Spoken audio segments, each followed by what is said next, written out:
boa noite, gente. Vamos começar a nossa live de hoje com a empreendedora incrível Patrícia Marinho, que vai dar uma aula pra gente sobre felicidade, mas também vai contar sua trajetória empreendedora nos negócios e na vida. Uma lição de vida pra gente que precisa saber como empreender, como montar os negócios. Todas essas mulheres que a gente está convidando aqui para falar esses dias são mulheres especialíssimas do mundo real, mulheres da vida real, que você precisa conhecer, tá bom? E a gente vai conversar agora, conversar com ela durante aí uns 45 minutos, 50, sobre toda essa jornada que as mulheres enfrentam aí para que a gente possa ter mais subsídios para nossas vidas, né? Patrícia acabou de pedir a solicitar aqui, vou começar. Todos muito bem-vindos, bem-vindos. A nossa live agora é em formato de entrevista. Eu vou entrevistar hoje Patrícia Marinho. Eu espero que todos vocês estejam me vendo bem e me ouvindo bem. Se vocês quiserem... Olha lá aí, chegou. Boa noite, Patrícia. Tudo bom, querida? Prazer grande, viu, poder conversar com você, compartilhar sua história de vida aqui nesse espaço, nesse nosso cantinho aqui de empreendedores e empreendedoras do Brasil todo. Eu estou primeiro fazendo uma explicação rápida aqui, Patrícia, porque eu decidi fazer uma live e convidar mulheres do mundo real para conversar com a gente aqui na nossa audiência. Porque tem muitos empresários e empresárias que circulam no nosso ecossistema aqui do Inspirando Sonhadores, dos projetos que eu trabalho, né?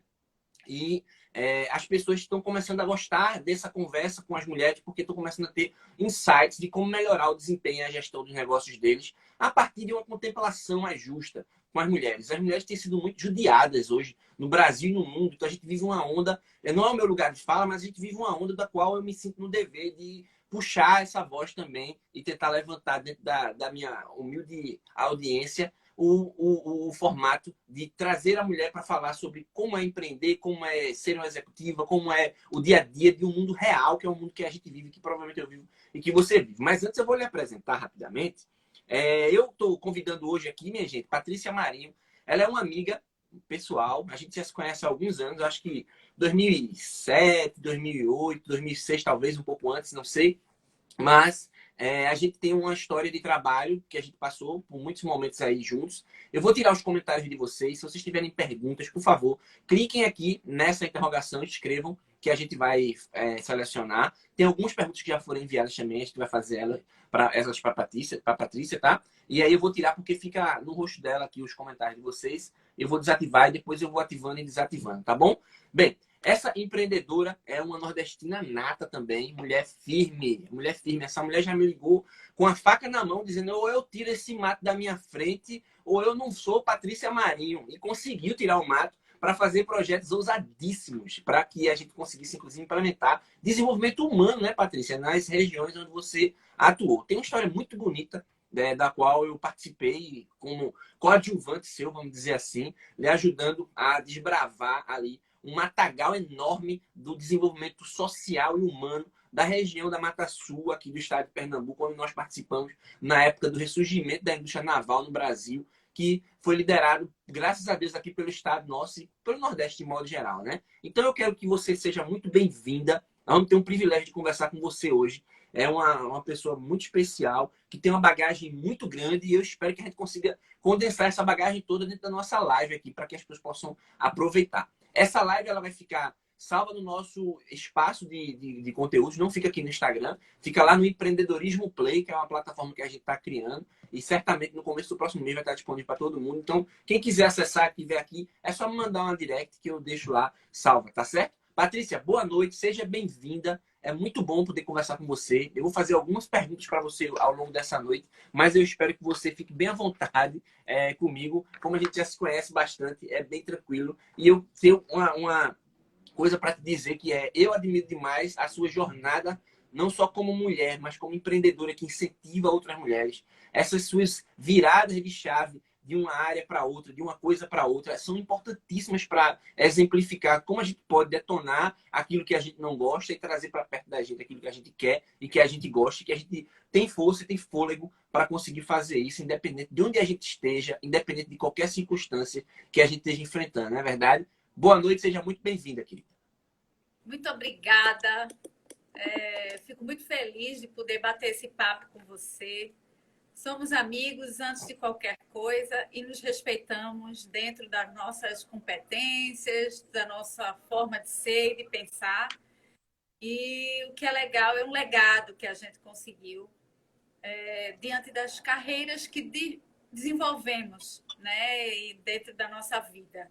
Então, eu sou muito grata a você, a contribuição que você pôde trazer ao trabalho que pude desenvolver e sempre, sempre seguindo os seus passos e vendo a sua trajetória empreendedora sensacional. Alguns amigos já passaram por suas mãos e também ficaram imensamente gratos por essa oportunidade de conhecer. Então, eu tenho uma facilidade grande de também compartilhar os meus amigos com outros amigos.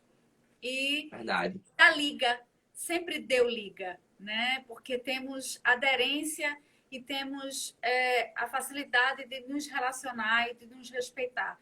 Acho que acima de tudo é isso, né? Então, muito obrigada, estou muito feliz com essa oportunidade e estou à sua disposição. Vamos embora. Muito bom, muito bom. Eu acho que é muito importante essa troca, positiva demais. Eu vou fazer a primeira pergunta para você, ela vem, assim, eu tenho recebido muitas perguntas de pessoas perguntando o seguinte: Eric, vocês parecem que já nasceram tudo pronto, já vem com essa bagagem toda, e nem não é bem assim, né? Como foi no começo aí da sua carreira, essa escolha para o que você é historicamente? Como você se definiu ainda muito nova? Como é que você se posicionou nos primeiros momentos? Porque são realidades diferentes. O mundo de hoje é muito dinâmico. Mas há uns 5, 10, 20 anos atrás, não era bem assim. E aí a gente tinha desafios diferentes, né? E aí eu queria saber como foi para você essa escolha. Como é que você acha que uma mulher deve se posicionar em relação à escolha para a profissão, para a carreira que ela quer seguir? Primeiro, meus pais, eles foram os maiores incentivadores para que eu me tornasse a pessoa que sou. Afinal de contas, eu sou uma filha mais jovem, a caçula, que é assim chamada no Nordeste, né? E eu devo muito ao meu pai, que já está no céu, seu José, a minha mãe, Dona Dilza, Dona Dinha, uma sertaneja de Serra Talhada, e meus irmãos, né? Eu tenho um irmão mais velho, o doutor Flávio Marinho, a minha irmã Maria Bethânia, que é socióloga, e minha irmã Ana Clara, que é jornalista. Então, eu não... Os meus pais sempre disseram assim para mim: você não pode ser menos do que seus irmãos.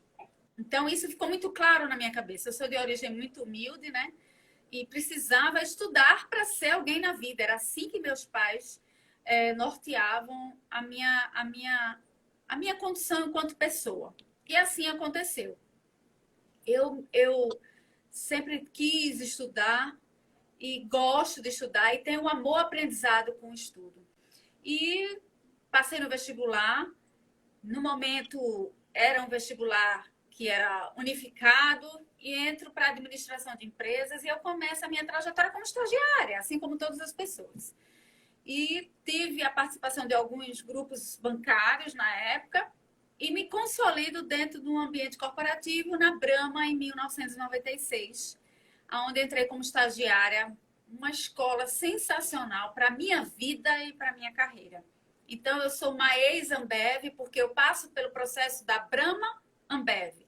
Saí por uma decisão pessoal, na época, por uma decisão de poder querer me casar, porque a Ambev tinha muito essa facilidade de quem podia construir uma carreira, eles sempre promoviam muito rapidamente. A ascensão sempre foi muito breve. Então, eu saio do ambiente da Ambev, mas eu vou para um ambiente corporativo onde amigos meus da Ambev já estavam. Então, eu continuo a minha trajetória. Eu conheci o sistema de controle de qualidade através da Ambev e me apaixonei. E quem era que trazia isso? É o professor Vicente Falcone, de quem sou apaixonada até hoje. Então, toda aquela metodologia de gestão, de análise, de descrição de negócio, de indicadores de desempenho, de gráficos, de círculos de controle de qualidade, de ferramentas de gestão, eu aprendi na Ambev. E eu trouxe isso para a minha vida. Então, eu gosto da metodologia, das questões estruturadas, organizadas e colocadas com métricas. E trouxe na minha carreira. Desde então que eu levo essa metodologia também. Não é à toa que eu tenho um Kanban aqui atrás, né? Verdade. Não é à toa. Para a minha vida, eu preciso funcionar. Eu sou uma pessoa que eu preciso da estrutura para poder construir os meus compromissos com resultados sustentáveis. E aí eu começo nessa trajetória, passo pelos ambientes corporativos de nicho privado, grandes indústrias. Eu trabalhei na Ambev, na Brahma, que é Ambev, trabalhei na Oi. e saio do meu estado, vou para outro estado e eu retorno para Recife para um trabalho na Universidade de Pernambuco, sempre no eixo acadêmico. E aí eu participei de um processo seletivo e fui trabalhar em Pojuca, onde eu sempre dizia para mim mesmo, eu não me vejo trabalhando no ambiente público, porque eu não tenho aderência àquela cultura. Foi Fui parar lá. não. E nesse conjunto de competências, eu entro num conjunto de competências necessário ao ambiente público, porque, com muito respeito aos servidores públicos, eu tinha uma pegada corporativa diferente dos servidores públicos à época, né? Então, eu entro em Pojuca em 2004, eu fui para fazer uma transição de governo e a minha trajetória no ambiente público, eu tenho um conhecimento e uma construção de aproximadamente 17 anos. E foi aí onde a gente se conheceu, num projeto estruturador sensacional, que foi Incrível. o que me alimentou permanecer, não é? Aonde fomos, eu entro pela universidade para poder construir as competências da retomada da indústria naval no Brasil. Grupos É muito importante. foi criado um, não é? E esse fórum Swap Global, ele era por grupos de trabalhos temáticos e eu entrei num grupo temático chamado Desenvolvimento Industrial e RH, onde você fazia parte desse processo. Exato. E então precisávamos desenhar quais eram as competências desses profissionais com a chegada desses projetos estruturadores que estavam vindo para Pernambuco. E foi um desafio lindo, porque nós precisávamos dessa mão de obra para este novo cenário e como é que a gente ia fazer. E nasce, então, a construção de um projeto lindo chamado Nascedouro de Talentos em Pojuca, onde eu pude colaborar na construção com a Prefeitura Municipal de Pojuca. Essa escola nasce para a gente preparar a mão de obra. Então, esse vídeo está aí no YouTube, eu conto a história de como é que é, né? É um vídeo histórico. É um E momento... lembrando, Patrícia, que Ipojuca era uma cidade que concentrava ali no Parque Industrial aqui em Pernambuco toda a produção industrial da área naval ali de Suape. Ou seja, tinha uma arrecadação ali, uma transação financeira altíssima rodando, e o IDH da cidade era pior do que o IDH do Sri Lanka. Então, imagina... Caraçoiaba na época. Então, a gente ficou muito craque com esses indicadores. Então, por que que nós prevalecemos nesse ambiente? Porque eu tinha o conhecimento de indicadores. E eu tinha uma facilidade muito grande desses dados estatísticos. E aqui eu deixo meu abraço ao meu querido Romero Salles, que era o secretário de Educação na época. E eu vi... Abraçou, né? Com você essa causa. Eu levava para ele esse conjunto de informações e de competências muito rapidamente. Então, nós tínhamos uma linguagem muito próxima da necessidade das organizações. Então, as organizações nos acessavam bastante porque a gente entrava num conjunto de conhecimento similar e estruturado. Então, aconteceu da Escola Nascedouro ser uma referência para um programa de reforço de escolaridade e isso virou um cenário extremamente propício para uma mudança de comportamento da cidade do Ipojuca com a chegada da refinaria Abreu Lima, do estaleiro Atlântico Sul e dos negócios auxiliares. Patrícia, você acha que nessa jornada até aí, no começo, ainda um pouco antes de chegar em Ipojuca, nessa jornada sua de trabalho, é importante para quem está começando, por exemplo, ter uma condição de avaliar o aprendizado que é retido com você quando se passa em grandes empresas. E tem um aprendizado aí nessa coisa. É importante isso para o pós. Isso dá para pular ou não dá para pular?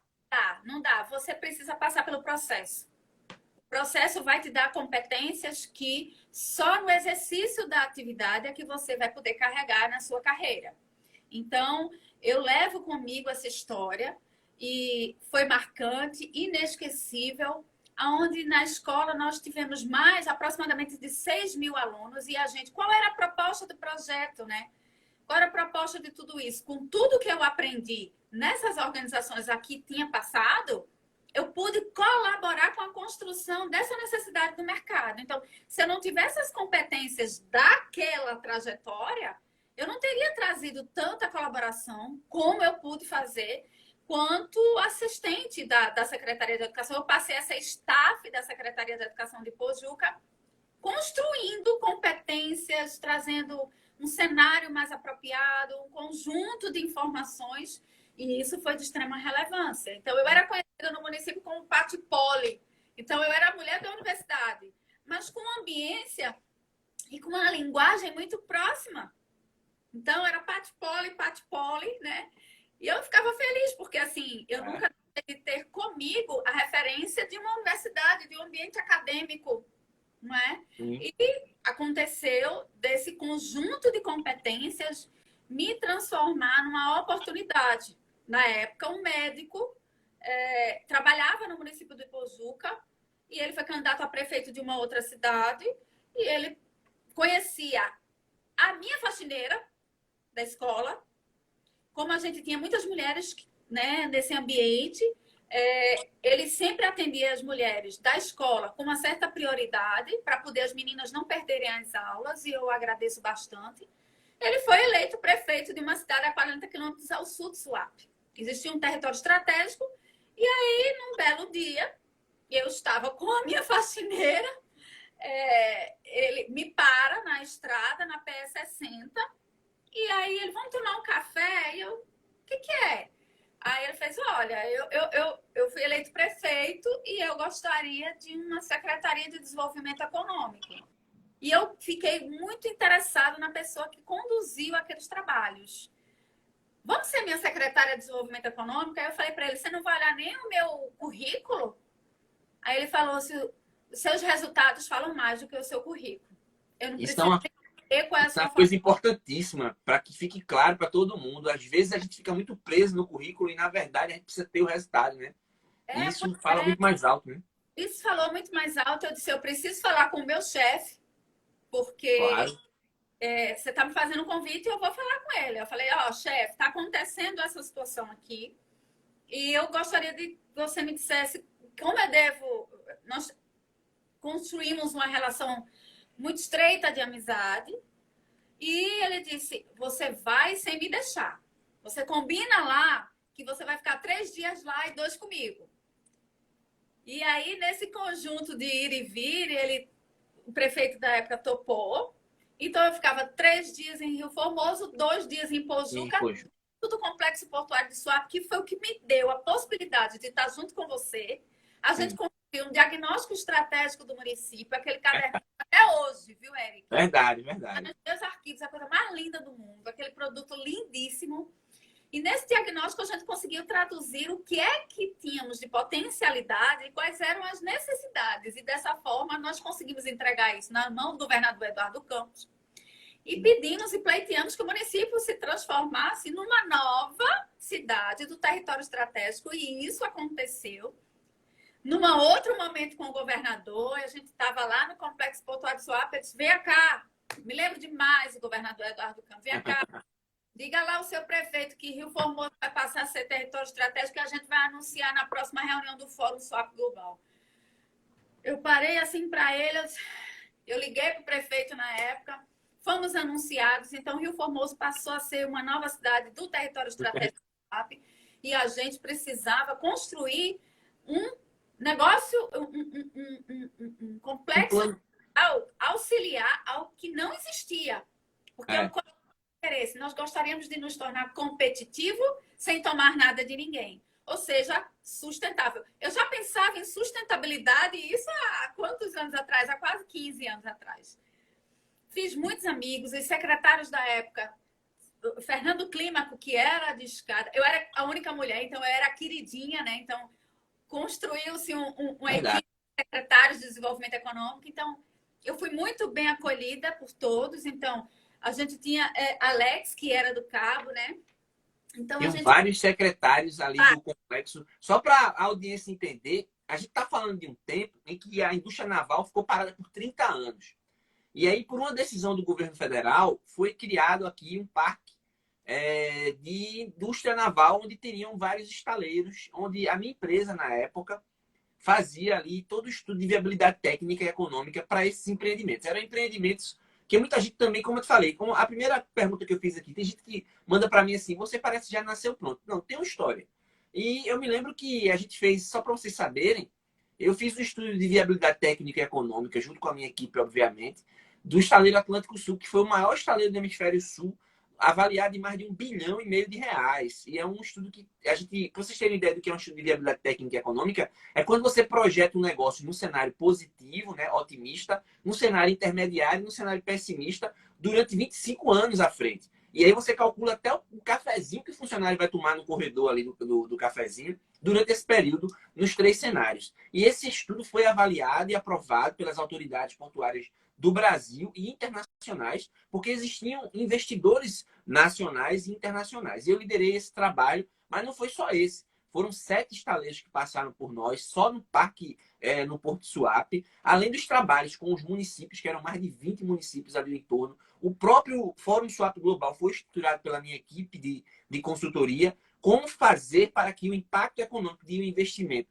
de 60 bilhões de dólares iriam chegar em 10 anos no estado de Pernambuco e como fazer com que isso fosse distribuído de maneira igual para a maior quantidade de pessoas interessadas e possíveis de serem alcançadas com esses investimentos. E aí, nesse momento do desenvolvimento econômico aqui do estado, foi que a gente se conectou, você numa proposta incrível, que era uma proposta de pegar um município esquecido, que era destino turístico apenas ali correlacionado com outros municípios que tinham praias, e de repente a gente viu todos esses prefeitos e secretários se unirem dentro do Fórum Swap Global, na dinâmica de trabalho que a gente criou, que era uma pirâmide de tomada de decisões, e a sociedade civil, os empresários e os políticos se juntaram todos em prol de um bem que foi incrível. Acho que a gente nunca mais viveu uma época daquela, onde tudo estava alinhado, né?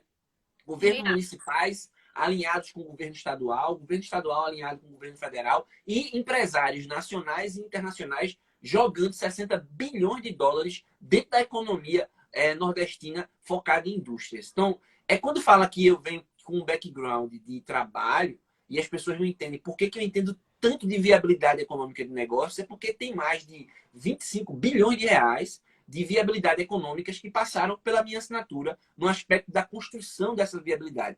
E o Parque Industrial, o Distrito Industrial do município de Rio Formoso, do qual você era secretária, é um desses projetos que desdobrou em vários empregos e um desenvolvimento econômico grande para aquela região. Fez ali uma eleição de Eli, que era o prefeito na época, muito bem organizada, ele ficou muito feliz, mas não só isso. Eu acho que eu caí a minha ficha nesse processo e da importância do seu trabalho, porque, gente, era uma mulher secretária diante de todos os outros secretários, todos homens, entendeu? E era uma voz feminina falada, respeitada, conhecida e guerreira. Por isso que eu falei para vocês assim, ela era guerreira naquela época. Não estou falando, assim, obviamente não são 30 anos atrás, mas são 10, 15 anos atrás. E a gente fala nessa questão de ter força de vontade. Os projetos que Patrícia começou a implementar, eu me lembro que a minha ficha caiu quando eu fui no distrito de Cucaú, lá em Rio Formoso, que era um distrito afastado, e eu parei o carro na frente de uma escola municipal, onde estava tendo lá um evento, onde eu ia falar. E quando eu cheguei lá, as pessoas olharam para mim, parecia que eu era um ET na cidade. Chegou um ET, e muitos pararam no meio do caminho, ali, do meu trajeto do carro até a entrada lá do evento, para agradecer. E eu dizia para eles, vocês não deveriam agradecer a mim, porque eu sou um convidado aqui de um trabalho da secretária do município, Patrícia Maria, do prefeito, na época ele. E aí eu falei, vocês deveriam agradecer a eles, porque não é fácil sair de Recife e vir para cá, né? Montar negócios e trazer. Mas não foi só isso.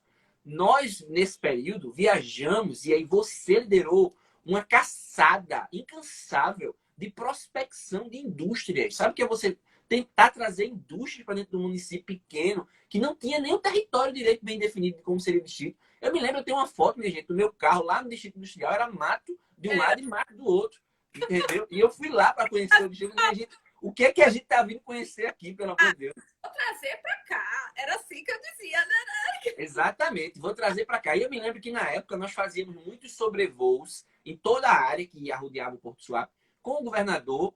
E eu me lembro que a gente passava no avião em cima do distrito e falava, ali é o distrito de Patrícia. E a gente conseguiu, né, com a jornada, nós tivemos assim, nesse contexto, entrando aqui nessa segunda etapa aqui do nosso papo, nós conseguimos encantar empresários, mas não porque nós éramos bonitinhos.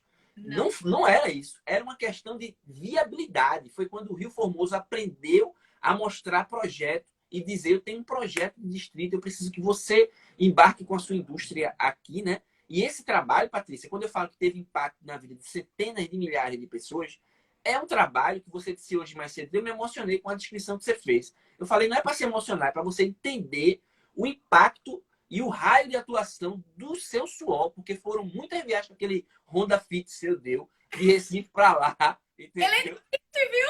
Existe ainda Guardado. As pessoas fazem assim, é o Fit? naquela época. Então, veja, Então, ótimo carro, né? quis Sinal que é fazer. um excelente carro, porque para aguentar o que ele aguentou na sua mão e ainda existir, é um sinal de que realmente a Honda está de parabéns. Mas é para você ter a dimensão do que foi esse trabalho que você fez. E isso inspirar outras pessoas, porque não é de mãos beijadas que você recebeu isso. Não caiu um cargo na sua cabeça do céu. Não foi favorecida por favores que você fez a fulano, nem a ciclano. Eu sei, eu fui testemunha disso. Era resultado do seu trabalho em transformar aquele matadouro de boi numa escola de referência dentro do município que tinha o IDH mais criminal que a gente tinha aqui, dentro do contexto, e se transformou num município mais próspero na época, através de um trabalho seu e de outros, obviamente, pessoas que estavam trabalhando no município naquele momento, mas que foi aquele trabalho que chamou a atenção do prefeito eleito da cidade vizinha, e não só dele, diversos prefeitos, que você não queria cumprir a missão. É aquela questão que Cidinha falou aqui na terça-feira, de começar e terminar. E você foi lá e fez. E tem mais. Eu me lembro que a gente foi com o prefeito lá para o Rio de Janeiro, onde nós tínhamos um apartamento, não sei se você lembra disso, lá na Viveiro do Rio de Caixa, ali por trás do Copacabana Palace, onde a gente participou da Rio Oil and Gas, a maior feira de gás e petróleo, de energia promovida pela Petrobras, com um show de Alceu Valença privado para a gente e tudo mais. Então, veja, gente, tudo isso que aconteceu, fomos nós com a faca na boca, estilo Rambo, aquele filme que tinha antigamente, indo caçar, porque nós íamos, eu me lembro que nós falamos com japoneses. Eu não sei se você lembra, o stand de swap na feira, aliás, em todas as feiras que eu conheci, ele tinha terra em primeiro andar, porque não cabia gente de todos os lugares, né? E era assim, a gente subia e o bombeiro, pelo amor de Deus, não pode subir tanta gente aí. Não era, não? Porque a gente estava prospectando, a gente tinha uma agenda ativa de prospecção para trazer empreendimentos aqui para Pernambuco, né? Então, assim, esse é um trabalho que tem muito do seu suor, entendeu? Como eu era a única mulher, então, eu tinha que chegar bacana. Tava de salto, mas dentro da bolsa tinha uma sapatilha, porque quando a gente começava a andar, amigo, a gente tava no Rio Centro, né? E era grande, né? Tinha que andar tudo. E a gente chegava quando a feira abria, a gente só ia embora quando quase estavam colocando o lixo fora. Fora, exatamente. Assim, foi um trabalho então, assim, sensacional. Temos fotos disso, né, amigo? Temos momentos, apresentações. Eu tenho uma recordação linda desse momento. Muito, muito importante na minha vida, pessoal e profissional. Foi um destaque, né? E eu agradeço demais que vocês estiveram sempre conosco e foi muito interessante. Aquele momento foi riquíssimo. E eu sou muito feliz e muito grata por quem pôde colaborar na trajetória. Eu acho que fica a mensagem desse momento, que é não cair nada nas nossas mãos de mãos desabandando. Eu me lembro que, para eu ter a empresa de consultoria que fez o estudo de viabilidade técnica e econômica do Estaleiro Atlântico Sul, gente, eu entrava no Estaleiro Atlântico Sul e os batedores da segurança do estaleiro me acompanhavam. Eu era uma autoridade dentro do estaleiro. Era uma coisa que na época eu não tinha muita noção do que significava, mas era uma referência, dizer, você conseguiu trazer para cá uma situação muito importante para a gente. Isso era uma referência, era muito importante para mim, eu era muito bem recebido lá. Tanto que iniciei uma fábrica de cesta de Natal no final do ano com base no meu relacionamento com todo esse parque. Então, qual é a mensagem que a gente deixa disso? É uma mensagem de empreendedorismo mesmo. De você ir lá mostrar a cara, né, Patrícia? E tentar e conseguir. O não já é seu, por que não conquistar? Por que não? Bob, você tem que ter uma série de competências, que no seu caso você tem muitas competências, e competências a gente vai adquirindo ao longo da jornada. Então, assim, não dá para ficar se intimidar em relação a eu não vou fazer isso porque eu não tenho a competência que eu acho que devo ter para poder alcançar isso, mas ao mesmo tempo também não dá para você não ir. Você tem que ir de todo jeito, entendeu? Com ou sem a competência, porque você vai desenvolvendo a competência. Concorda com isso? Com certeza, com certeza. É uma disruptura e tem que ter muita coragem. E a gente teve e a gente foi. Quais seriam os projetos, assim, fechando isso? que ficaram marcados na sua cabeça? Eu me lembro que, para mim, foram muitos, né? Mas, para mim, aquela situação que vivia a cidade de Rio Formoso e o distrito industrial de Cucaú ali, e a revolução que aconteceu ali, da conexão que as pessoas tiveram com todo o impacto econômico que estava acontecendo no estado, aquilo me marcou de verdade nesse período. E você? A Casa das Juventudes, usina de tecnologia, aonde adquirimos o respeito do Ministério do Trabalho e de todas as organizações que estavam no complexo portuário de Suape para a preparação da mão de obra local. Nós tivemos aproximadamente 1.106 alunos e esse impacto foi extremamente relevante dentro do município. Afinal de contas, nós preparamos uma mão de obra para o primeiro trabalho de forma digna, igualitária. Eram filhos de cortadores de cana, filhos de quilombola, filhos da comunidade pescadora. E nós recebemos 2 prêmios por isso. Verdade. E eu sou muito grata a esses meninos e essas meninas que puderam participar conosco. A casa foi construída com uma doação de várias organizações. Em nenhum momento nós pegamos em nenhum real de dinheiro. Havia uma doação de material para construir a casa, havia doação para ar-condicionado, quadros, a banca foi doada da escola estadual, então houve um conjunto de pessoas que puderam colaborar, inclusive do próprio distrito Cucaú, a própria usina Cucaú, que foi uma disruptura, sim, uma disruptura, isso a gente precisa agradecer. Esses meninos passaram por um programa de jovem aprendiz e que a gente, quando ia visitar as indústrias, a gente já voltava com as pessoas querendo o número X de alunos e a gente fazia a preparação dessa mão de obra em parceria com o Sistema S. Tivemos 12 organizações, 12 empresas privadas que foram parceiras do projeto. Então, nós temos muito orgulho, né? E os pais e a própria cidade faziam, eu preciso que meu filho vá para a Patrícia Marinha. Eles vão para lá. Então, assim, a gente conseguiu competências e comportamentos para a juventude daquela época necessária para poder acessar o mercado de trabalho. E hoje eu tenho uma história de saudade muito bacana na minha vida, tanto pessoal quanto profissional. Passei aí alguns casamentos, fui a algumas formaturas, porque os meninos sentiram o gosto gostoso do que é estudar e crescer na vida. Então, eu tenho lindos depoimentos, histórias e fico muito satisfeita de ter tido a oportunidade, quando você colocou aquelas palavras, eu me remeti exatamente a dentro da casa. Então, recebíamos comitivas internacionais, inclusive para conhecer as melhores práticas. A prefeita atual de Caruaru era secretária de juventude na época. Em muitos momentos, ela nos chamavam para compartilhar o que era que acontecia lá, né? E, claro, tivemos um apoio excepcional da Refinaria Abreu e Lima. Deixo meu abraço aqui ao doutor Marcelino Guedes, que é o diretor-presidente, toda a sua equipe técnica. Marcelino Guedes, Patrícia, era o meu maior publicitário. Porque onde ele chegava, ele falava bem do trabalho que eu tinha feito em relação tanto à refinaria, que a gente participou também, e nas cestas. Às vezes falava assim, esse empresário conseguiu aproveitar, tá vendendo até cesta de Natal aqui, minha gente. Isso foi uma coisa muito importante. Ele falava muito assim pra gente, como é que a gente vai perenizar tudo isso? Essa palavra ficou muito, sabe, latente. Então, essa memória, ela se traduz numa história linda da minha carreira e eu devo muito a Deus a oportunidade de ter vivenciado isso, porque eu acredito que foi coisa do céu mesmo, sabe? Então, foi muito bonito. Valeu. Concordo plenamente que foi, de fato... Então, o que a gente tem até aqui?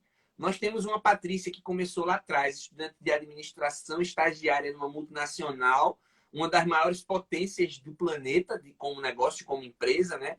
E transformada numa secretária brava, aguerrida ali, com um facão na mão todo o tempo, em defesa de milhares de pessoas e de uma juventude que estava desenganada, evadindo-se das cidades onde eles moravam para morar fora em busca de oportunidades, e essas pessoas foram trazidas de volta para dentro da cidade. E aí, de repente, ela se viu ali no cargo de secretária, que é um cargo político, é um cargo público, onde você tem que saber transitar, onde você tem que saber andar. vivenciando experiências de empreendedores como eu, por exemplo, e como tantos outros que estavam no Fórum de Swap Global, buscando fazer com que o estado de Pernambuco saísse da pobreza absoluta para um estado mais próspero, através do trabalho também que a gente deve muito para ele, que é o ex-governador do estado de Pernambuco, que hoje não está mais entre nós, mas na época a gente se reconhecia no olhar, sabia o que um estava pensando, do outro estava pensando, bastava olhar, e sempre houve uma relação muito boa, sempre foi recebido por ele, sempre foi muito bem atendido, sempre foi muito bem. Foi muito bom. Para mim, que trabalhei diretamente com ele, posso dizer para vocês que foi muito bom, foi muito prazeroso. E aí tá lá essa secretária, numa reunião de secretariado de executivos, onde só ela tem a voz feminina.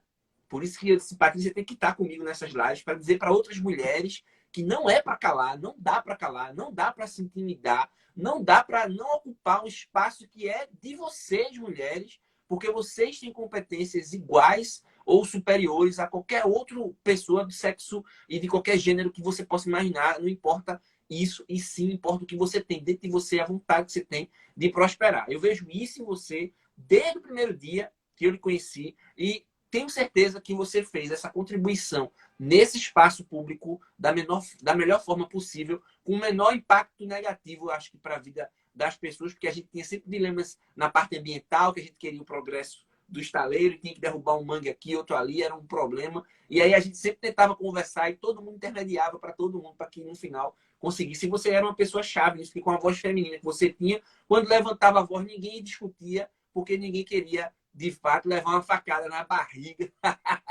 para sair da frente dela. Isso era muito bom. Eu me lembro de você com um caderninho na mão, o caderninho famoso que eu fiz, buscando empreendimentos. E muitas vezes a gente foi em apresentações na Petrobras e em outros lugares para defender Rio Formoso, defender aquele trabalho, aquela provocação que você estava fazendo. Parabéns. A gente tem isso até aqui, mas hoje a gente tem um negócio que é uma coisa encantadora, que é essa segunda etapa, talvez, aí da sua jornada, essa terceira etapa, na verdade, da sua jornada de trabalho.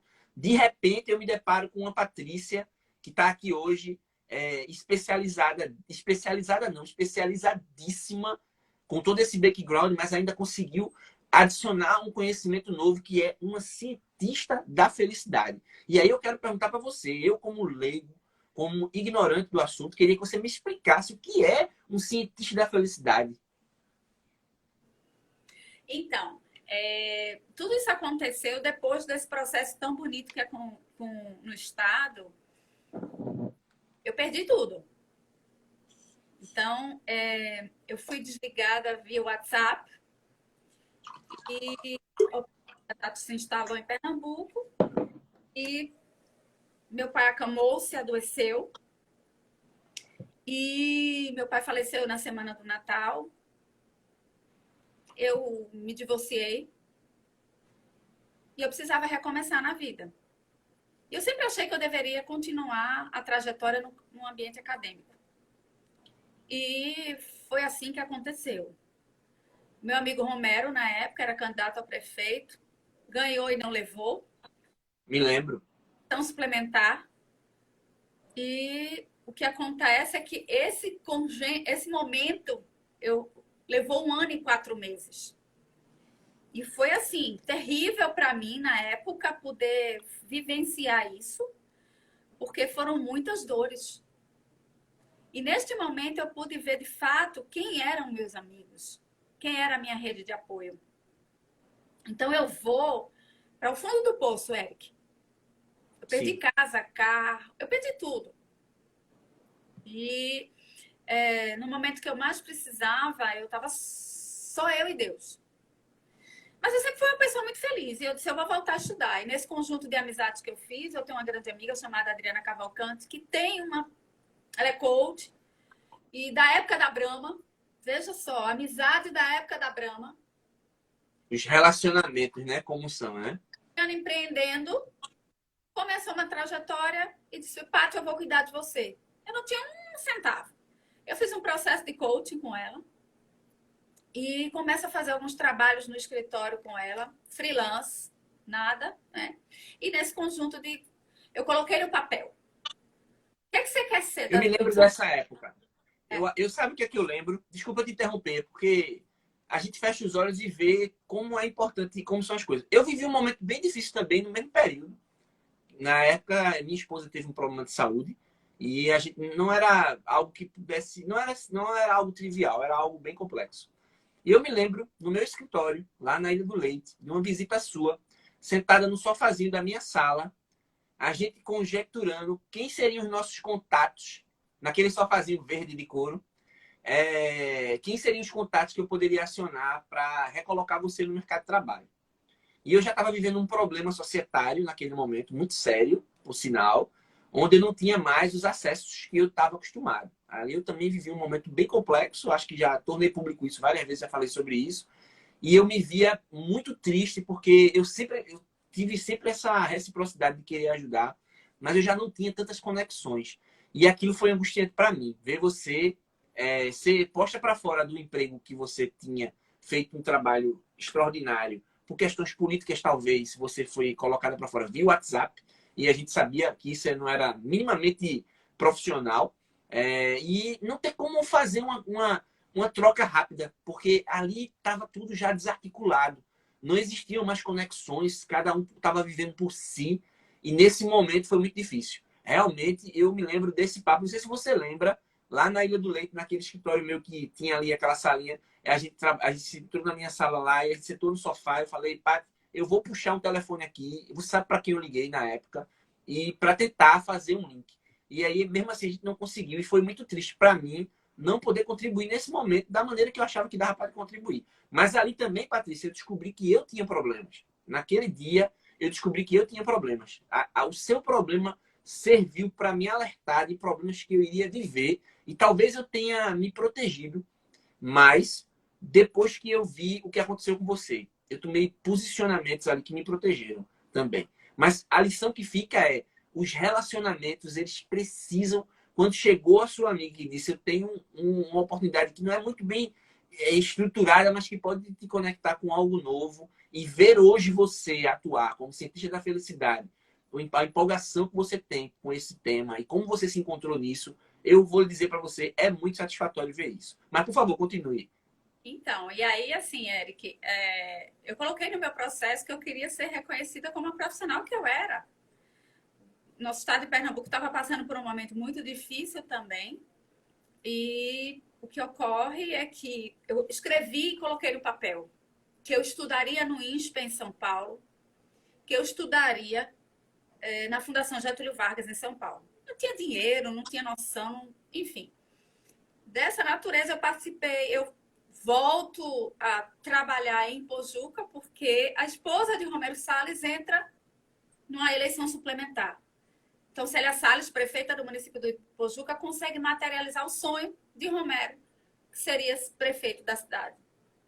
E aí eu passo no processo seletivo da Fundação Brava e fui estudar no ISPER, no Programa Avançado em Gestão Pública, aonde eu defendi a felicidade como política pública. A construção final desse processo, eu precisava de um trabalho de conclusão.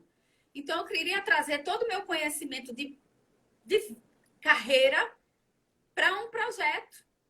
Então, numa das minhas idas e vindas, e eu digo para vocês, eu fiz 49 voos Recife-São Paulo e eu tenho o desafio de voar.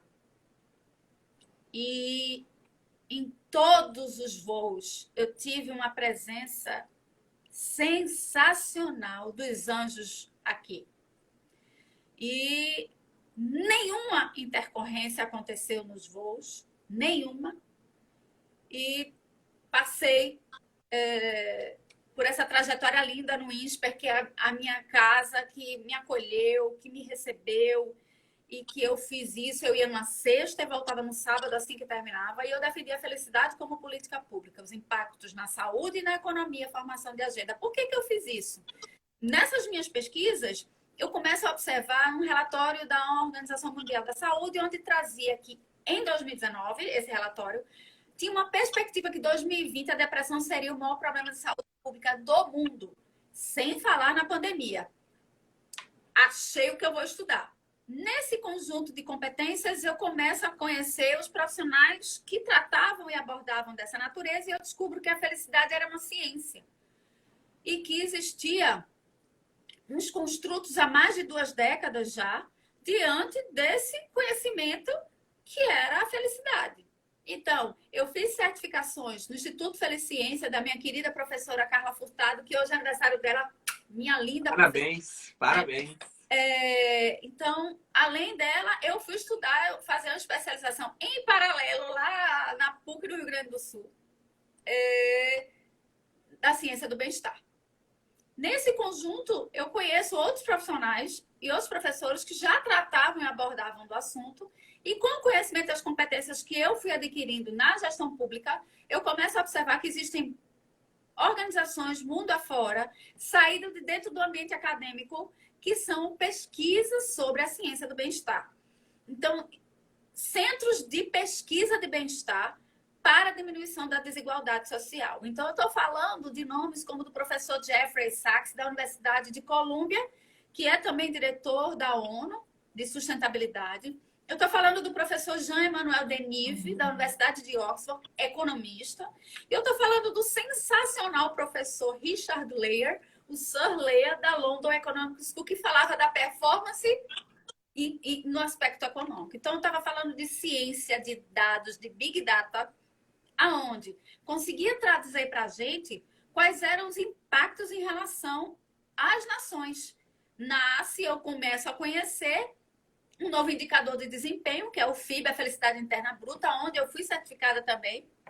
Eu fiz alguns investimentos nisso e trouxe para o meu conhecimento competências que eu nunca imaginei na vida que eu teria. E uma disruptura. Quando a gente fala de felicidade, a gente não está falando de abraçar a árvore, mas eu também não ensino a cortar. Tá? E eu não falo de um mundo cor-de-rosa, eu falo de um mundo preto no branco, porque os dados são extremamente alarmantes. Exato. Que as pessoas confundem, né? Acham que quando fala de felicidade é vão abraçar a árvore, não ser pouco objetivo, mas na verdade é o contrário. Quanto mais objetivo, mais rápido você sanda um problema que está trazendo uma infelicidade. Inclusive, Patrícia, corporativa, né? Pelo que você está falando, pelo que eu estou entendendo, tudo que você estuda como cientista da felicidade pode ser aplicado nas empresas, ver se eu estou enganado. E elas podem lucrar mais, ampliar a competitividade, melhorar o ambiente profissional das pessoas. É real? É real. Inclusive, a profissão de hoje em dia chama-se Chief Happiness Officer, que eu sou o profissional dentro das organizações que cuida da felicidade. E os aspectos que a gente começou a analisar dentro dessa trajetória no INSPER e na PUC, a gente conseguiu compreender que esses dados seriam de extrema relevância, porque existe um relatório mundial da felicidade, onde a ONU traz para a gente essa contribuição com o World Happiness Report. Foi assim que eu pude conhecer o Richard Lear, o Jean-Emmanuel Denive, o professor Sachs e outros profissionais, onde o Instituto Gallup consegue colaborar com essas contribuições de pesquisa. E é nesse conjunto de competências, eu entro num ambiente acadêmico, aonde dentro de um centro de políticas públicas, de uma escola como o INSPER, aceitou a minha pesquisa e eu fui aprovada e eu vou pensando, né? Eu digo, gente, tá aí o conjunto de oportunidades e eu não vou parar. Meu sonho era estudar na Fundação Getúlio Vargas e aí eu pude aplicar para a Fundação Getúlio Vargas e neste momento eu passo num processo seletivo, no mestrado em Gestão para a Competitividade Sustentável, na linha de pesquisa de pessoas, aonde eu pesquiso a felicidade no engajamento do trabalho. Boa. Muito bom. Traz para dentro do universo corporativo e agrega com toda a sua bagagem de conhecimento em gestão. Isso. E aí eu vou entender o que é a ciência da felicidade, o conceito que é trazido pelo Martin Seligman e todos aqueles que puderam colaborar na construção da ciência da felicidade, como o professor Peterson, como o professor Ryan Niemey, que é a professora Ruth, através do VIA Institute, que foi com quem construiu a colaboração do Manual de Forças de Caráter, que é uma das bases da ciência da felicidade. Quando a gente descobre quais são as nossas virtudes e a gente coloca em ação, a gente entra em estado de florescimento, que é um outro profissional que estudou sobre isso, que é o Mihaly Csikszentmihalyi, o responsável pela teoria do flow. Isso que a gente está fazendo aqui agora, a gente faz que a gente nem sente o tempo passar, não sente sede. Por quê? Porque a gente está em florescimento. Nós gostamos de fazer tanto que fazemos sem sentir nada. Então, nós precisamos desenvolver atividades e precisamos, através do nosso talento, identificar qual é o nosso talento e colocá-lo a serviço de. O que vai trazer são postos de trabalho mais sustentáveis, porque teremos entregas extremamente sustentáveis. Então, eu não pesquiso a felicidade no impacto da produtividade. Eu nem entro por essa natureza.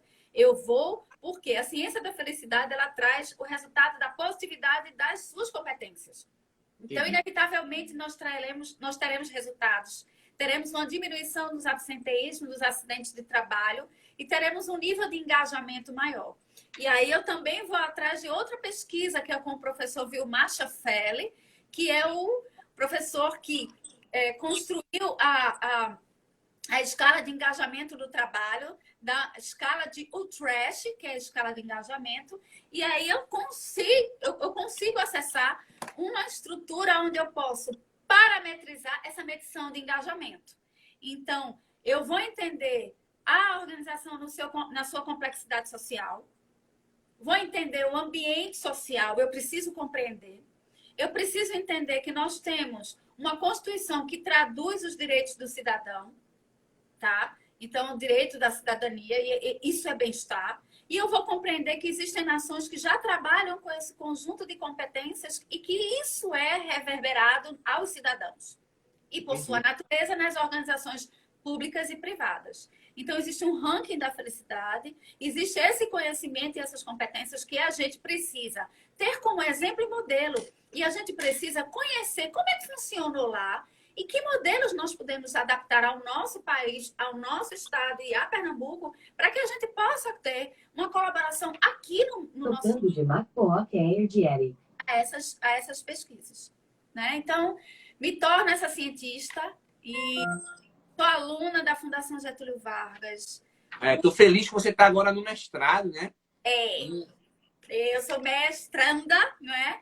I am researcher. Eu sou pesquisadora e já fui convidada pela Universidade Federal Rural do Pernambuco, pela professora querida Flavinha Conceição, a Flavita, que eu conheci numa das minhas certificações, para ser uma pesquisadora assistente no FELI, que é o Felicidade e Linguagem. Então, eu sou uma pesquisadora de um grupo de pesquisa aqui no Nordeste. É uma estrutura e, assim, já sou pesquisadora assistente lá na Fundação Getúlio Vargas, do professor Marcelo Nóbrega, autor do livro Você Está Contratado, um grande VP que foi da McDonald's, que foi da Latam, que ele disse que está no momento dele agora sabático. Eu disse, seu sabático tem nome e sobrenome, Patrícia Marinho. Passamos do primeiro semestre. Foi fácil? Não. Foi simples? Nem pensar, Eric. Agora, eu vou nessa trajetória e eu trago competências que eu precisei desenvolver e adquirir. Então, por exemplo, atualmente eu também sou aromaterapeuta. Então, eu precisei conhecer quais são os instrumentos que levam ao bem-estar. Quais são as políticas que levam ao bem-estar. Porque tem aquilo que vem de dentro da gente, né, Patrícia? Mas tem aquelas acessórios que a gente pode complementar que ajudam bastante, né? Exatamente. Quais são as ferramentas que eu posso acessar? Quero deixar um abraço. A minha professora está assistindo aqui a live, Gorete Moura. Eu abri um pouquinho os comentários para também o pessoal, né, aparecer aí um pouco. Gorete é um dos maiores nomes que existe aqui no estado de Pernambuco, que está fora. Ela dá aula lá em Paris, meu amor. Então, muito bom, muito bom. Seja bem-vinda, Gorete. Então, a minha Tem também a Adriana tá aí falando que você é incrível. Outras pessoas também interagiram aqui um pouco antes. Tem outras pessoas aqui ouvindo a gente. E aí o que ocorre, Eric? Eu me transformo nesse profissional. Aqui no Nordeste é uma disruptura, não é? E, inclusive no próprio mestrado, os meus colegas queridos, que eu amo de paixão, né? Que nos primeiros encontros eu sou pesquisadora e cientista da felicidade. Então, no grupo, tenho C-level, tem CEO, tem executivos que me olhavam, que é isso? Que negócio é esse?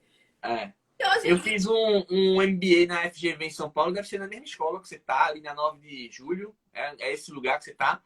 Eu fiz esse MBA, meu primeiro MBA foi em 2008. 2008 eu concluí, na verdade, eu comecei um pouquinho antes. E era mais ou menos essa sensação. Eu estudava numa sala patrocinada pela Natura, as salas lá são patrocinadas, e eu estudava numa sala patrocinada pela Natura. Então, todo mundo era alguma coisa de uma grande empresa. Natura, C&A, Unilever. E eu era ninguém. Eu era ninguém, assim. Tipo, como é que vai fazer, né? Eu chegava lá, eu era ninguém. E aí a gente vai começando a temática para você ver, né, o movimento acadêmico, como ele é importante. Você vai trazendo uma temática que você consegue transformar a vida das pessoas com essa temática e você vê como eles absorvem muito bem e se colocam em prática no mercado. Isso aqui é uma outra coisa muito interessante também. Ou seja, aquilo que muitas pessoas acham que é impossível de ser colocado no mercado na forma de produto, é possível porque as instituições de ensino estão prontas para fazer essa adaptação e traduzir, né, para o mercado o que você está estudando como cientista hoje ser aplicado na empresa. Né? Que é, inclusive, uma das perguntas que eu tenho aqui para você. Na prática, no dia a dia empresarial, eu vi que você fez uma live ontem com o pessoal da Forte, lá de Fortaleza, eu acho que é Ceará, né? Forte, E foi... quer dizer, é de Ceará, sim, pelo menos eu conheço de lá, mas eles já estão espalhados, né? Muito, muito mais que isso. Mas eu vi que você falava sobre indicadores em alguns momentos de felicidade dentro do ambiente de trabalho, como forma de desenvolver a competitividade, até diminuir ali a questão de pessoas que saem do trabalho com o povo que muda de emprego, né? Porque não está se sentindo bem, não está trabalhando a felicidade lá. Como é isso, Patrícia, na prática? A gente vai entrar numa fase final aqui, que eu tenho perguntas que foram enviadas pela audiência, e uma delas é bem pontual nesse sentido. Mas, de modo geral, como é que você tangibiliza essa ciência dentro de ambientes empresariais que muitas vezes nem são muito complexos, assim, não são muito maduros, na verdade? A gente precisa, Eric, mitigar sofrimento. E como é que a gente mitiga sofrimento? Quando a gente está com sentido, engajamento e propósito. Quando a gente consegue ter esse conjunto de competências a serviço do trabalho que a gente está, nós entregamos resultados sustentáveis. Porém, existe uma disruptura, porque que trabalho é hoje, Eric? Que tipo de trabalho nós temos hoje? Nós temos... Hoje o trabalho é muito difuso, né? O trabalho é o quê? O trabalho. Existe a holocracia, onde não existem as fintechs, as startups, que quase não têm a hierarquia. E existe um cenário de indústrias extremamente departamentalizadas que têm a sua importância e relevância. Afinal de contas, a gente tem uma colaboração da administração científica que traz para a gente, depois da Revolução Industrial, a industrialização do nosso país e do nosso mundo, onde a gente tem a colaboração do Taylorismo, do Fordismo, e a gente passa por esse conjunto de período, né, de construção de trabalho, com a chegada da CLT e dos direitos trabalhistas com os sindicatos. E aí a gente tem um cenário depois da Segunda Guerra Mundial, onde... Como é que aquele país se constrói? Cultura, Eric. Culturalmente é cultura. Então, aquela cultura trouxe método, sistematização que foi de extrema relevância. Não é à toa que Dema e Juran foram lá para conhecer o que aconteceu com aquele país, o que a gente pode fazer aqui. É onde nasce o toyotismo. E aí traz essa questão da qualidade total. Quem foi que foi buscar isso? O professor Vicente Falcone. E quando a gente traz esse projeto para o Brasil, a gente começa a ter alguns aspectos que a gente começa agora a avaliar. Qual é o impacto disso? O que é que o World Happiness Report fala na questão do trabalho? Confiança. Nós precisamos ter confiança nas lideranças. Lideranças humanas, ambientes corporativos sustentáveis, onde as pessoas tenham segurança psicológica para poder se expressar e ser de fato quem querem ser. Afinal de contas, estamos no momento da diversidade, onde há uma necessidade dessa inclusão, não apenas da diversidade, mas do gênero. Eu falo de mulher, onde a paridade ainda é uma dificuldade extrema em relação a cargos que nós exercemos e que muitas vezes recebemos menos do que os homens. E aí tem esse conjunto de competências que é a vontade de você ser quem você quer ser, aonde você quiser ser. E hoje em dia, nós somos motivados por diferentes modelos de motivação. Então, a gente precisa fazer uma pesquisa sobre isso. A gente precisa compreender em que ambiente essas organizações estão instaladas e como sustentar nesse ambiente que a gente vive hoje, quais são as competências previstas para essa complexidade social que vivemos diante de uma pandemia. Então, a gente tem hoje trazido um recorte à época, algo muito pior do que a Segunda Guerra Mundial. Né? Que todos os psicólogos eles foram chamados para poder tratar a desordem mental na época. E como vai ser agora? Nós já fizemos um artigo científico em parceria com os meus amigos. Queria deixar um beijo gostoso para os meus amigos da minha turma lá da GV, aonde a gente fez a análise do impacto dos médicos e dos enfermeiros diante da pandemia, já utilizando a escala de Utrecht, ensaiando esse meu trabalho, que eu vou trazer da felicidade e do engajamento do trabalho com isso, né? E, a minha professora Cíntia, lá de Londres, muito bacana, a gente conseguiu construir um artigo que a gente mostra o resultado disso. Então, são dados, Eric, que a gente precisa trazer. Nós precisamos sistematizar esses dados e a gente poder colaborar de forma didática para as organizações. Como é que a gente vai medir isso? Como é que a gente vai aproximar esse cenário tão complexo com esses dados que muitas vezes não estão estruturados e que a gente vai precisar colocar de forma didática e prática para os grandes... as pessoas que vão definir essas políticas dentro das organizações. Então, a gente está falando de políticas organizacionais dentro de uma política econômica e dentro de uma política de uma legislação que tem no nosso país e que a gente precisa, com esse conjunto de forças, entender quais são os stakeholders, qual é esse capitalismo que nós precisamos ter. Afinal de contas, nós já temos um movimento chamado capitalismo consciente que nasce lá nos Estados Unidos e já tem um recorte para o Brasil, né, que é a questão do capitalismo consciente, que é a participação dos stakeholders, multi-stakeholders e a sua voz dentro do cenário econômico. Então, a gente tem colaborações extremamente relevantes. Então, é importante a gente não morrer por um salário, é importante a gente ter um ambiente de uma organização sem medo e a gente conhece isso através da academia. O Jeffrey Pfeffer tem um livro maravilhoso, Morrendo por um Salário. Indico para qualquer pessoa conhecer. Os impactos de pessoas que trabalham em ambientes que não são sustentáveis diante não apenas das organizações, mas do Estado. Mais de 300 bilhões é um impacto hoje dentro dos Estados Unidos. É um recorte, a gente precisa enxergar, né? E aí, quando a gente fala do ambiente psicológico seguro, a gente está falando da professora Henry, que é da Universidade de Harvard, que tem um livro Organizações Sem Medo, que traz isso para a gente, né? E aí a gente tem que estudar e entender os centros de bem-estar e de performance, que lá em Oxford tem, que lá na Universidade de Londres tem, que a gente precisa trazer isso para o nosso país. Essa agenda não existe. E é um direito do nosso cidadão. Está falando de felicidade, a gente tem que ter dignidade, a gente tem que ter saúde, educação, transporte público, a gente precisa ter saneamento básico, a gente tem que ter moradia decente. Então, a gente precisa saber escolher. Eu não estou falando de político, eu estou falando de política pública. Eu não estou falando de governo, eu estou falando de país. E estou falando de que existem modelos que a gente pode se enxergar e que a gente pode trazer e adaptar para a nossa realidade aqui. A política é tudo... Eu não acho que é por aí. Se é esse o caminho, vamos começar a enxergar de uma outra forma. Estamos perdidos, né? Se esse for o único caminho que as pessoas estão vendo, estamos perdidos. A gente precisa começar a mudar o aspecto de visualização para poder ter uma agenda. Senão a gente nunca vai conseguir começar a agenda, né? É o meu sonho.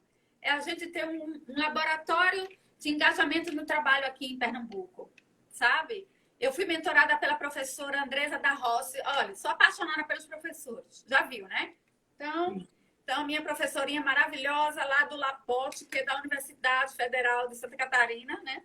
Que é liderado pelo professor Narbal.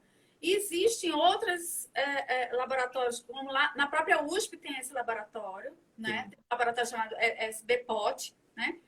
E a gente precisa compreender e entender algumas contribuições. Então, a gente tem o Pedro Paro com um trabalho belíssimo da Humanizadas, que é uma startup, que trouxe uma colaboração extremamente relevante sobre os aspectos de organizações humanizadas. Então, ele é um recorte do capitalismo consciente. Tu acha que as empresas que começarem a trazer esse tema para dentro da realidade delas, elas vão reter mais os talentos e fazer com que eles entreguem mais resultado, mais rápido, e isso vai ser um fator de competitividade a mais para ela do que as outras que não abriram os olhos nesse sentido? Eu acho que a gente vai ter competitividade de forma sustentável.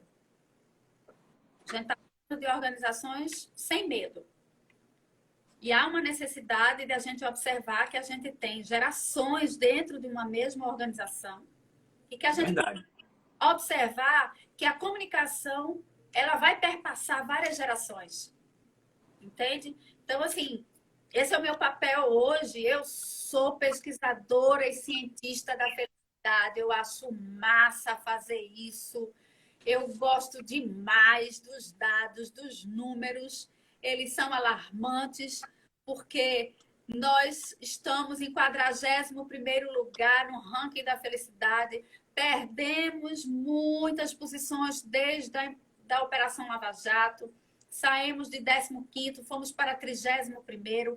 E agora, pós-pandemia, nós estamos em 41º. Os países que estão em primeiro lugar no ranking da felicidade são todos os países nórdicos, mas que têm políticas públicas extremamente sustentáveis para os cidadãos e para as organizações. Então, a gente precisa observar. Ah, Patrícia, é a Europa. A gente tem que olhar e trazer o que eles podem colaborar conosco, né? E aí a gente tem a Agenda 2030, que são os Objetivos de Desenvolvimento Sustentáveis, que são 17 objetivos com 169 metas, que a gente precisa estar acessível. Isso está acessível, existe uma plataforma chamada a Plataforma das Cidades Sustentáveis e os indicadores da Agenda 2030, que é importante as organizações também trazer isso para dentro e fazer com que os seus colaboradores tenham o conhecimento e as competências para isso. Eu Perfeito. fazer esse conjunto de conhecimento e poder trazer para as pessoas, entendeu, Érica? Então, Perfeito. Muito bom. olha, Olha, eu acho que essa, inclusive, falando do ponto de vista de empreendedor, né? Eu já tinha dito isso a você, essa, inclusive, é uma área vasta de muito projeto para ser vendido para muita empresa grande, inclusive, tá? Eu acho que é um lugar que você vai trazer muito conhecimento, vai ajudar muito. Eu acho que as indústrias deveriam começar a olhar para isso. Acho que as empresas com um número de funcionários um pouco maior deveriam olhar para isso e levar isso muito a sério, implementar agora, porque a agenda pública ela vai vir. Em qualquer momento desse, eu acho que a gente está saindo da fase vermelha, vamos entrar numa fase um pouco mais suave nos próximos 2, 3 anos, e eu acho que quem estiver pronto vai conseguir ter um desempenho extraordinário, além do desempenho que é esperado. Posso começar a fazer as perguntas da audiência que chegaram aqui? pode, deve, fica à vontade. Vamos lá. Eu recebi aqui uma pergunta de Juliana Araújo, de Florianópolis. Você falou que tem ali em Santa Catarina uma base de conhecimento, né? Santa Catarina é extraordinário nesse sentido. Eles têm muita coisa lá. Eu visitei em 2019 para conhecer lá o ecossistema e eu fiquei apaixonado. Além de ser um lugar lindo, o estado todo é muito bonito, mas Florianópolis é uma joia, assim, sem precedentes. Então, Juliana, obrigado pela audiência. O que tem dizendo aqui tenho acompanhado vocês e ver, talvez seja a sua seguidora, e vejo que muitos resultados são obtidos nas entrelinhas da vida. Como vocês fazem para não deixar a peteca cair? A ciência diz o quê sobre a felicidade para quem não consegue ver nem perceber a felicidade? Como é? De fato está na entrelinha, né? Mas como é que a ciência diz? Como é que a pessoa vai ver a felicidade quem não consegue enxergar a felicidade? Perceber, na verdade, a felicidade. Esse é um grande desafio, porque a gente precisa aproximar isso das pessoas e dos cidadãos, sabe, Érica? Então, acho que a academia precisa levar isso de forma muito estruturada. E a minha defesa foi exatamente isso, essa formação de agenda. Nós não temos uma agenda no nosso país para tratar disso. E a gente precisa compreender que a política de saúde no nosso país ela foi descentralizada. E os CAPs, que são o Centro de Apoio Psicossocial, é que está recebendo essas pessoas com essa demanda, né?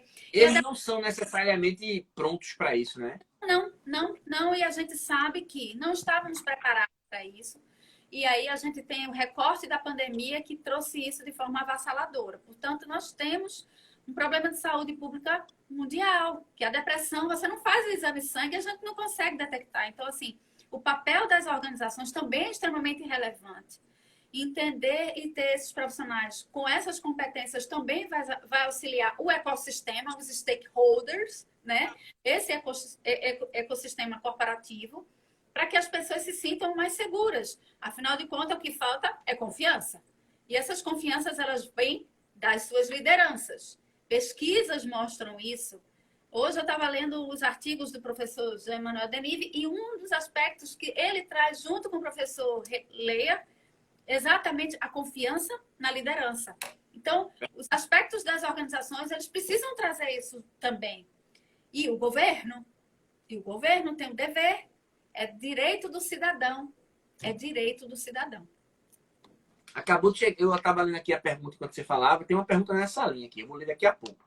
O Pradi Aurinha Santos, de São Paulo, ela manda aqui o seguinte: de maneira prática, como posso iniciar o tema na indústria onde eu sou gestora? Eu diria que você contrate a consultoria de Patrícia, que ela vai dizer.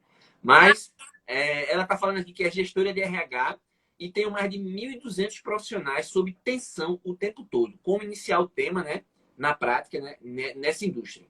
Como chegar com a temática nesse ambiente? Workshops, palestras, alguma sugestão, alguma recomendação? Ela pergunta. Eu acho que a gente precisa trazer o que é que está acontecendo no mundo afora de forma muito prática e didática, tá? Então, a gente precisa trazer dados. Quais são os impactos de você não ter a felicidade no ambiente corporativo? Eu acho que é um recorte extremamente relevante, importante, né? E os impactos de você ter profissionais que são cuidados com essa lente, com esse olhar. Então, dados, informações, e assim, entender qual é a geração desse teu border, tá? Para saber qual é o nível de comunicação que a gente vai poder acessar esses profissionais. Existem profissionais que são mais acessíveis ao tema, e existem profissionais que a gente precisa levar dados, números. Para eles ficarem convencidos, né? Porque quando bate no bolso, eu acho que as coisas começam a ser observadas. Concordo. Concordo. São números, né? O cara olha e fala: opa, tem dinheiro aí, eu posso me movimentar nesse sentido. Tendo dinheiro? Peraí. Sabe uma coisa que é interessante? Quando começou a pandemia, aí todo mundo estava naquela expectativa de ter uma férias, né? E os restaurantes começaram a faturar muito, vendendo no delivery, quem estava pronto. E os que não estavam prontos foram vender depois, se aprontaram. E aí depois começou a fechar um monte de restaurante, o pessoal começou a culpar a crise. Mas, na verdade, eu tenho um estudo que prova que não. O que acontecia era que os restaurantes tinham uma margem de lucro extraordinariamente alta, com um fluxo de volume de pessoas muito alto lá, gerando caixa para eles. E dentro desse volume, eles faziam uma coisa de gestão muito mal feita que favorecia e eles não estavam nem aí. Com a crise, tudo teve que ser enxuto. Se você desperdiçar 50 gramas de farinha, você perdeu o dinheiro. E antes aguentava esse desaforo e agora não aguenta mais. Não. E aí muitos fecharam por conta disso. Talvez nesse seria o mesmo aspecto para uma indústria, por exemplo, nesse caso. Às vezes está tendo ali uma torneira que está vazando, mas não está incomodando porque o torneiro é muito grande. Mas, de fato, para não vir uma variável externa, né? É passada e não enxerga, não é, Eric? Isso. Então, E para evitar que venha uma variável externa e derrube o negócio, é melhor que a pessoa se antevenha e consiga, de maneira prática, evitar um futuro desastre, né? Sim, sim. Eu vejo por esse aspecto também, entendeu? Então, assim, eu não estou falando de mundo cor-de-rosa, não. Eu estou falando de um mundo preto e branco, duro, cruel, com dados extremamente importantes e relevantes e com gente séria que trata sobre isso. Perfeito. Vamos lá. Marcela Alves, Recife, Pernambuco, daqui. Ela pergunta: poderiam listar os benefícios? A gente já falou alguns, já conhecidos da aplicação da felicidade falada hoje nos negócios. Como você nota a mudança no engajamento das pessoas, na mudança da cultura nas empresas e os resultados disso tudo? Como é percebido? A gente está falando sobre isso, né? Exatamente. Tem uma pesquisa bem recente do Gallup que traz assim um incremento de quase 30% na força de vendas, um aumento de aproximadamente 48% no engajamento do trabalho, né? Uma diminuição extremamente relevante na questão do absenteísmo e nos acidentes de trabalho, não é? E a gente consegue construir entregas sustentáveis. Afinal de contas, pessoas mais felizes fazem entregas. Verdade. É aquilo que a gente falou agora há pouco. A gente está aqui se doando, nem vê o tempo passar, porque a gente gosta. E a pessoa vai fazer isso no trabalho, né? Imagine poucas pessoas, como é o caso da indústria aqui de Aurinha, 1.200 pessoas trabalhando 1 hora a mais por dia durante um ano. Quanto isso não vai gerar de resultado para essa indústria? Do ponto de vista do valor financeiro. eu vou para a entrega sustentável que ele vai fazer sem precisar dar 1 hora a mais. Eu falo assim, tangibilizando, né? Nem essa 1 hora na indústria propriamente dito, mas aquilo que ele procrastinava, aquilo que ele deixava para depois, ele corta isso e ele se torna mais produtivo. Ou seja, se ele passava 8 horas na indústria e produzia 6, ele vai voltar e vai produzir às 8 e ela vai ganhar mais tempo de produtividade, com o cara super feliz, super satisfeito, com a funcionária também super feliz, super satisfeita. Já tem muitos dados no planeta sobre isso. Muitas empresas no passado fizeram grandes investimentos para melhorar. E as maiores empresas, cá para nós, elas já atuam buscando isso para não perder talento, gente. Um executivo de uma grande empresa, de uma multinacional, por exemplo, custa muito dinheiro para essa empresa encontrar um executivo. E eles trocam de cargo o tempo todo, porque é uma competição muito grande. Cada empresa quer tirar do outro o executivo. E aí, com um ambiente favorável, num contexto da felicidade, talvez essa empresa economize em 2 anos uma grana que eles não conseguiriam economizar sem isso. Entendeu? É uma questão muito... Para mim é muito claro isso. Eu aprendi com você, inclusive. É muito claro isso para mim hoje. Porque assim, o que é que diz a ciência da felicidade? Você precisa ter sentido, engajamento, é você estar com a mão na massa e propósito. Você sabendo qual é o seu talento e você sabendo quais são as suas forças, a felicidade ela está dentro de você, ela não está fora. Tá? Então, existem instrumentos que você pode identificar isso de forma extremamente robusta e concreta. E o trabalho do VIA Instituto do professor Ryan e da professora Ruth, ele é a consolidação do Manual das Forças de Caráter. E é uma colaboração extremamente relevante e precisa de estudos, onde o professor Martin Seligman trouxe o professor Peterson e mais 55 especialistas da parte de desenvolvimento humano e construiu mapear as virtudes. Ele é o CID das virtudes, sabe? Assim, é considerado o CID das virtudes. Então, quando você conhece quais são as suas virtudes e a gente coloca ela em estado de ação, as 5 principais, nós entramos em estado de florescimento, ou seja, fazemos entregas sustentáveis. As organizações precisam compreender quais são as virtudes dos seus colaboradores. Quando você coloca isso em ação, florescimento. Agora, é bem verdade que ninguém vive no auge do florescimento, sabe? Você tem altos e baixos, né? Máximo, né? Você não coloca um carro para andar o tempo todo no seu máximo, mas você precisa entender a constância disso. E medir. E medir, e medir. E compreender isso. E tratar as pessoas humanamente. A gente tem uma crise social onde a gente consome 1,7 planeta Terra e a gente não devolve isso de volta. Nada. É uma crise financeira onde a gente tem gente que ganha R$ 436 por mês e está dizendo que são R$ 14 por dia.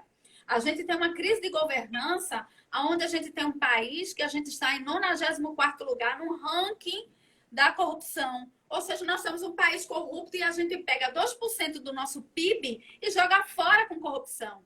Por falta de quê? De lideranças que a gente possa confiar. O que é que estrutura o ranking da felicidade trazido pelo Gallup e por esses economistas que colaboram com o World Happiness Report? A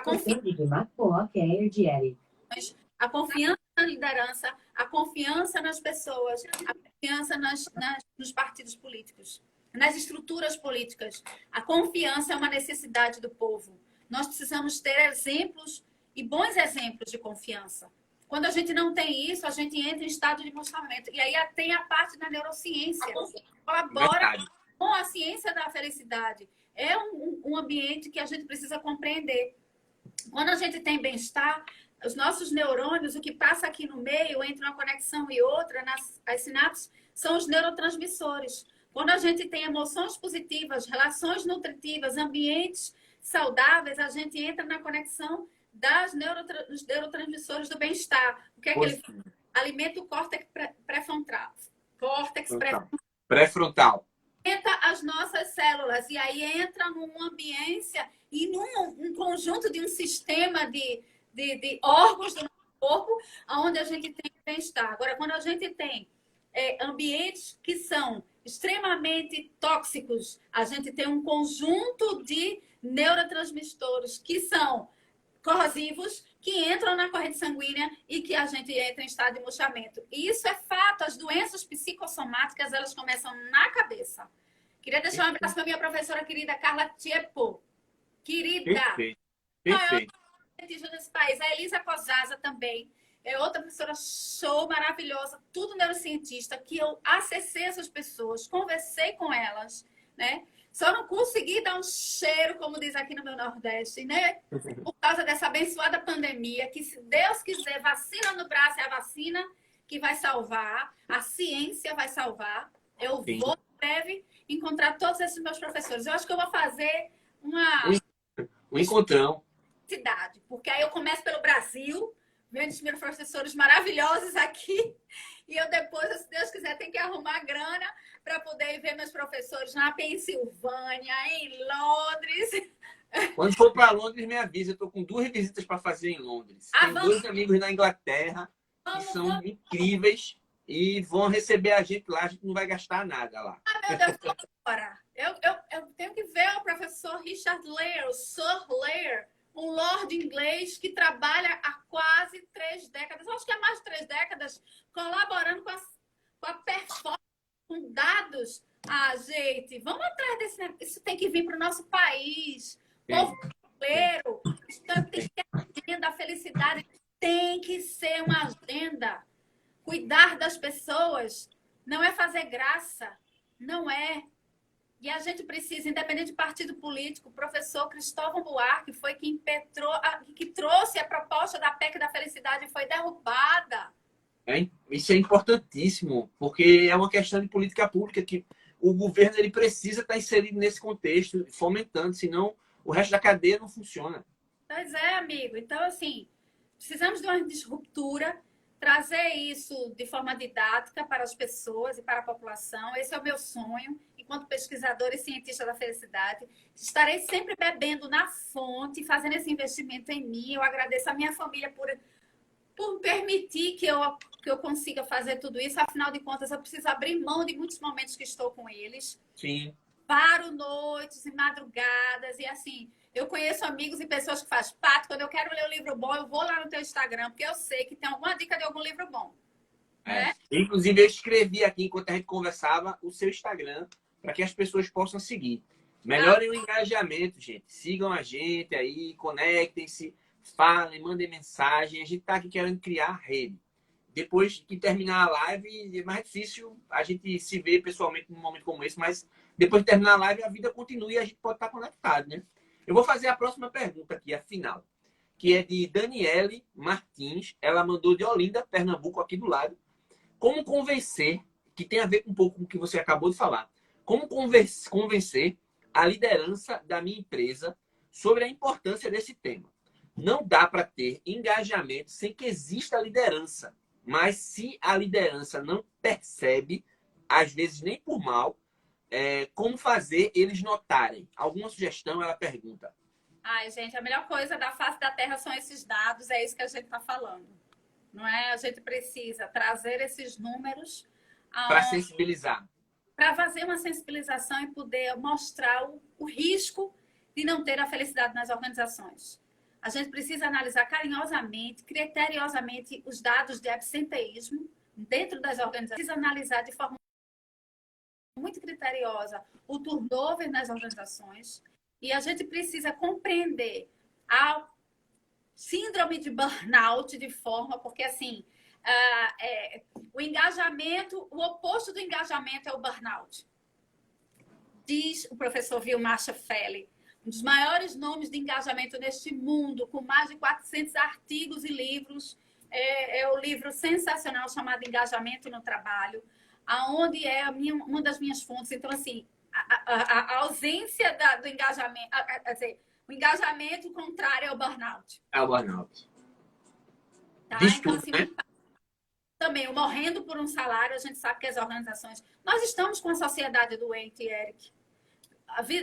Independente do que está acontecendo com a pandemia, que foi, assim, avassaladora, o impacto disso a gente não consegue ainda mensurar, né? O World Happiness Report desse ano, que foi no dia 20 de março, que é o Dia Internacional da Felicidade, ele traz um recorte muito interessante do professor Leia e do professor Denive, onde tem um gráfico que mostra que essa curva ela é ascendente. A gente não consegue ver o fim dos impactos da pandemia em relação ao engajamento e à empregabilidade. Então, assim, eu acho que o caminho são os dados. E aí é importante a participação de profissionais sérios diante desse assunto. E eu gosto muito de dar aula, estou aguardando algumas concretizações aí. Eu quero ensinar as pessoas a felicidade. Eu quero. Perfeito. Tenho meus amigos da Católica que estão aqui online na live. Aproveita que eles vivem me convidando para dar aula lá, só que eu não tenho tempo. Aí eu faço as aulas inaugurais dos mestrados de Economia Criativa, de Games e de Tecnologia. Mas Patrícia está aí com uma temática super nova que tem tudo a ver com essa conexão com a Católica. Tudo a ver, topo na hora, na hora. Eu acho que vale a pena. Vale a pena, vale a pena. E vocês, amigo Eric, a sua amiga vai ser doutora em felicidade no engajamento de trabalho. Eu não tenho dúvida disso. Eu também não. Eu também não tenho dúvida. Não vou. Concordo plenamente com você. Eu acho que a gente tem uma dinâmica de trabalho hoje que é muito rápida e que o burnout, assim como outros problemas, e o burnout está sendo bem falado agora, mas existem a própria depressão, eles têm impacto econômico no business, em qualquer negócio. Não interessa se você tem 1.000 funcionários ou se tem 10. Tem impacto, né? Na autoestima, nas vendas e tudo mais. Patrícia, eu vou começar a encaminhar a gente para o final. A gente está aqui, já passou do tempo. Graças a Deus foi produtivo demais conversar com você. Quero agradecer a todo mundo que está aqui na audiência. E antes que você vá fazer sua despedida do pessoal, eu queria dizer que para mim é um privilégio muito grande viver a vida aqui nesse plano terreno tão rápida, conectado com pessoas como você, que lutam, que os olhos brilham em cima de projetos e coisas que são do bem comum, que vão ajudar as pessoas de modo geral. É muito importante para mim saber que eu estou assistido, de certa forma, por você, com o seu conhecimento, que você é sempre uma pessoa muito solícita, sempre muito disposta a ajudar. Espero contribuir com a sua carreira, sempre que eu puder. Faço um apelo para você, que você não hesite em me procurar em qualquer momento que você precisar, porque eu faço questão de estar junto e no que eu puder ajudar, sempre vou fazer isso, tá certo? E agradeço muito pelo seu tempo e disponibilidade de expressar todo esse conhecimento que você trouxe sobre essa temática, que é a ciência da felicidade, que é uma coisa que é nova, que vai começar a crescer ainda mais no país nos próximos anos, e você já saiu na frente. Por favor, suas considerações finais para a gente ir para o encaminhamento aqui do final. Gratidão é a palavra que eu defino para esse momento, né, Eric? E nós somos privilegiados porque estamos seguros em casa. Nós não estamos isolados, nós estamos seguros. Precisamos olhar por essa lente. E a ausência de vitamina D traz a sobrevivência nesse momento. Então, a oportunidade de estar conversando hoje com você significa que eu venci o Covid-19, significa que eu já tomei a primeira dose, significa que eu estou viva num país onde mais de 500 milhão de pessoas foi acometida e que nos deixaram da forma como estão deixando, por ausência de decisão de políticas públicas sustentáveis, de observar o modelo e de respeitar a ciência. Tá? Então, eu sou uma apaixonada pela ciência, sou uma mulher de muita fé, a minha principal força é a espiritualidade. Então, eu acredito no céu, eu acredito que existe um moço dos cachinhos dourados e dos olhos azuis, que é assim que eu me refiro para ele, e que ele cuida de cada coisa que acontece comigo, tanto pessoal quanto profissionalmente. Então, eu agradeço esse nosso reencontro, essa nossa reaproximação e digo com muito carinho, você está frito, porque de novo eu vou colar para a gente poder desenvolver projetos juntos, porque temos aderência, porque nos damos muito bem, porque acho que a gente consegue fazer entregas sustentáveis. Eu acho que vai ser muito importante para nossa querida Recife, Pernambuco e o nosso Nordeste colaborar com os nossos conhecimentos, com entregas relevantes. Obrigada, muito obrigada. Se cuida da família linda aí, né? E eu te agradeço imensamente a quem pôde ficar conosco nesse momento tão importante para a minha vida também. Estou de férias de mestrado e estou conseguindo fazer essas... As lives. Muito bom, muito bom. Eu vou completar, aproveitando, né, que você falou sobre isso. Realmente, faz muito sentido unirmos esforços para levar essa temática para os 4 cantos aqui. Eu acho que é uma temática, como eu te falei, importante. Não é uma coisa a ser desprezada, não é um abraço na árvore. Não, nada contra, eu acho que a gente tem que abraçar a árvore também, mas não é só isso, né? E, ó, tem aqui, eu vou agradecer Mariana, que está sempre com a gente, Kerina, Zenuel, que são pessoas que estão conectadas em empresas aqui no Agreste e no Sertão de Pernambuco, né? Letina acabou de falar aí, né? Letinai acabou de falar aí.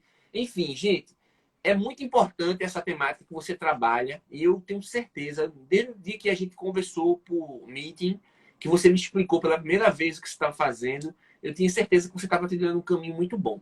E eu tenho a necessidade de que você me oriente nessa questão dos florais, da aromaterapia, para acalmar o meu ambiente, vamos dizer assim, espiritual e físico. E eu recomendo que todo mundo que está aqui na live vá lá no perfil de Patrícia, já escrevi aqui nos comentários, para que vocês sigam ela lá, para vocês conseguirem também acesso ao potinho da felicidade, coisas que, na minha visão, todo mundo sabe, eu vivi um momento muito difícil recentemente, e nesse momento tiveram pequenas coisas que não eram mais de mim, eram coisas externas que eram imputadas a mim, como medicamentos, como tratamento, como potinhos da felicidade, como conhecimento de outros amigos que me fizeram levantar da cama e ir à luta para fazer com que as pessoas que estavam menos favorecidas no momento da pandemia pudessem ter um momento, pelo menos, de paz no meio dessa guerra, que é uma guerra contra a ciência, da qual eu sou amplamente contra, é uma guerra contra as minorias, da qual eu sou amplamente contra,